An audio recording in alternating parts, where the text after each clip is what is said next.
বন্ধুরা, আজকে আমরা চলে এসেছি আমাদের বাড়ির একদম পাশে। এই যে ভেতরের দিকে কি সুন্দর গাঁদা ফুল ফুটে ওঠে।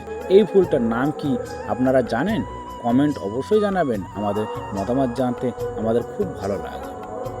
এখন বন্ধুরা একটু ভালো করে লক্ষ্য করুন, এই যে হলুদ রঙের ফুলটা, এর গায়ে কিন্তু একটা কালো স্পট পড়েছে। প্রাকৃতিক এই ছোট্ট পরিবর্তনগুলো দেখতে কিন্তু বেশ ইন্টারেস্টিং।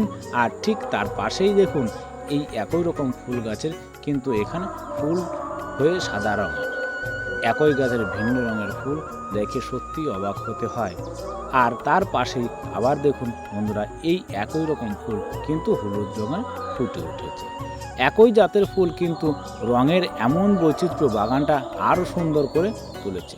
সব মিলিয়ে বন্ধুরা, আমাদের বাড়ির পাশে এই ছোট্ট বাগানটা এখন অনেক রঙিন হয়ে উঠেছে নিজের চোখের সামনে। গাছ, এই আনন্দটাই আলাদা। আপনাদের কেমন লাগছে আমাদের আজকের এই ছোট্ট ফুলের বাগান? ভিডিওটা ভালো লাগলে লাইক এবং সাবস্ক্রাইব করে দিন।